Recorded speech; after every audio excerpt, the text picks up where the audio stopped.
point number. You can go ahead and drop in a parameter or a constant depending on what you want to, what kind of style that you want, and make sure that you kind of rename your parameter names, because once you start stacking up stuff in VOPS, it's going to disable most of the other names. So I'm going to name mine position, and name it appropriately as you would like, then plug in the no the okay, and for one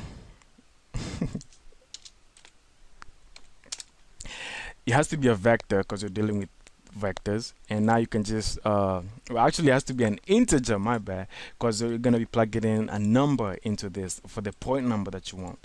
Now that you got that, you can actually use this as a style to implement the data.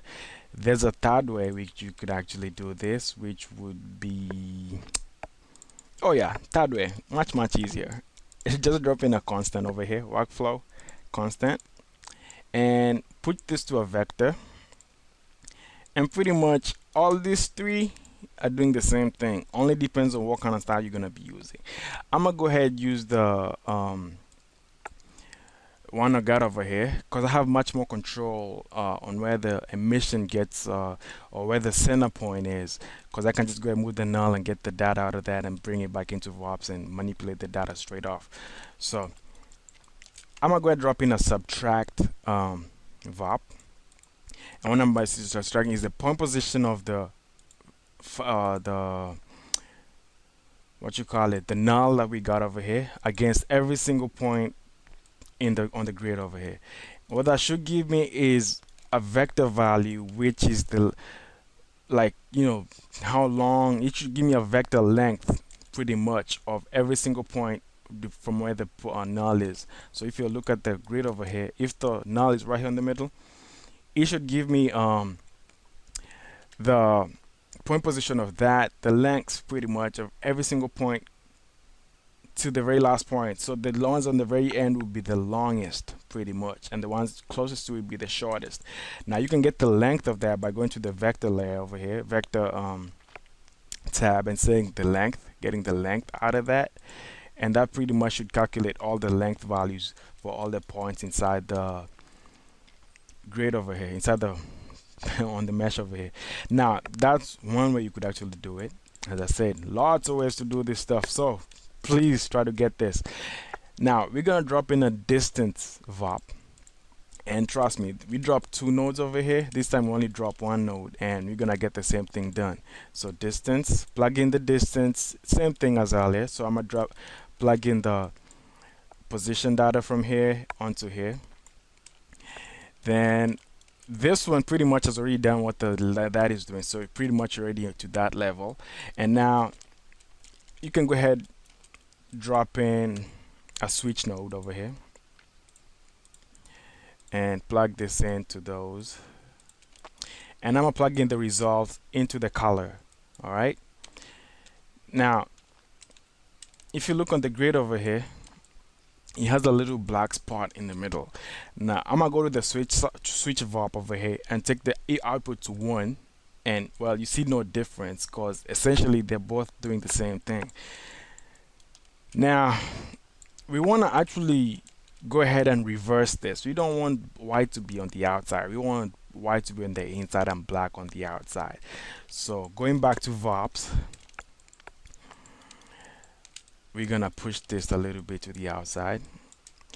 Going back to VOPS, we're gonna go ahead and drop in a complement, generic complement right here on the length. Right now if you look at this, it actually says 1 minus x. Okay, now I'm gonna drop in a constant. The constant value is actually 1, so I'm gonna press the P on the keyboard and the value should be 1, so I'm gonna just go ahead and type in 1 right there, and I'm gonna go ahead and drop in a subtract node. So I subtract, I'm gonna plug in the constant value to the fast port over here and the distance output onto the subtract second input, and plug that result into the second port right here. So now all we did, okay, up to right there we had these two do what this one node does, and these two do what this one node does. So I mean, you kind of see the redundancy in this. So both of them are plugged in into the switch SOP as of right now. So both of them give the output. So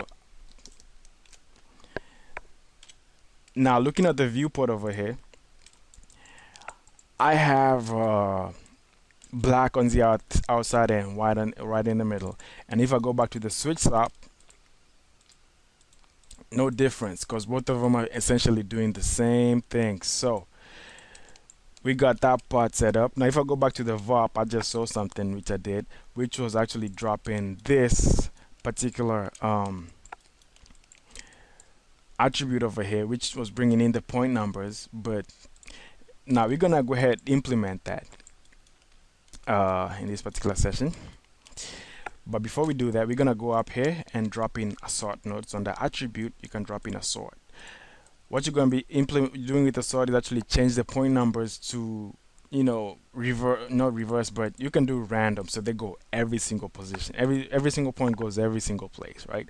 Then we're gonna go back to the VOP over here, and now we're gonna implement the. I'll maximize this. Okay, we're gonna be using the one on the top because looks much easier to plug. So I'm gonna go ahead plug in the data that comes out from that to the fast port over here, and now what you should have is the data flowing in through here. So we're gonna on the switch SOP over here, you have to put the output to 0. All right, making sure that's the case, we're gonna go back up to the upper level, and now if you look, the dot is right there. That means that's where the 0 point is, because if you look on the point position number, which I put over here as 0, and believe me, I'm just going to put my point display numbers, and 0 should be right there in the middle, and boom, as you can see, 0 is right there. Right here it is 0. I can't even go much farther, but 0 right there. Now you want any other number to be the center point for the effect, all you gotta do is move the slider, and as you can see, different positions get different results out. So 3 different styles of doing this. It's gonna be kind of tricky getting the whole thing to work in your style, but I'm not gonna be using that particular style. I'm gonna go ahead and use the null. So I'm gonna plug in the null onto the port over there, and we're pretty much done with that particular session of setting up the center point. Now when all is said and done, it looks kind of neat, but it's too sweet, you know, it's too soft and round. We want to make this thing look rough, man. So under the partners over here, we can drop in a tabulate noise, Voronoi, veins. Basically you can play with this. I'm gonna just drop in a Voronoi, tabulate noise, and I'm gonna go ahead and plug in the position into the position over here, and that should give me a float value output. You could output a 3D noise, but we're just gonna do a float, and that because we just need black and white values, really. We don't need no RGB values coming out. Now for the output that's coming out of the switch SOP over here, you could actually just add it up, because pretty much the switch SOP just switches stuff up.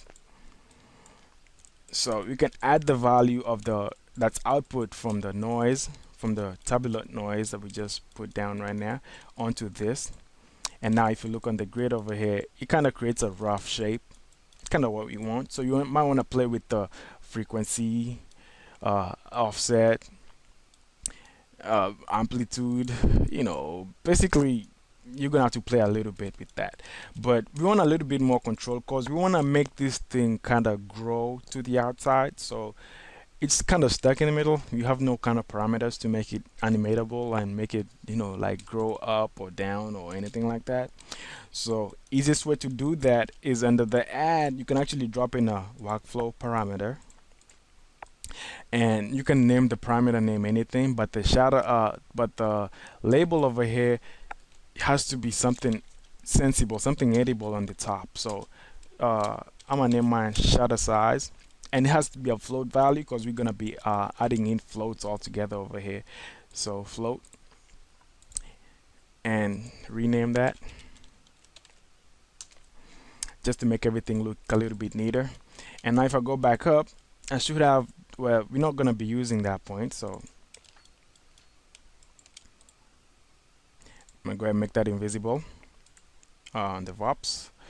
And now what you should have over here is a shatter size, and pretty much what now that what controls is how big the radius is for this. So if I increase this, you can see how it just maximizes. And I'm gonna go back to VOPS, and for the default value for the node which is controlling them, I'm gonna increase the value to 10. So that's pretty much the last node which you're adding onto the which is controlling the shatter size over here. So now that should pretty much help you get the effect done through it. Okay, as you might be thinking, like, what's the problem right now? Because I mean, you have this little splotch already without even the value being at 0. Well, the thing is, if you go back up, the null is already right there. So you might want to put the null to a little bit higher up.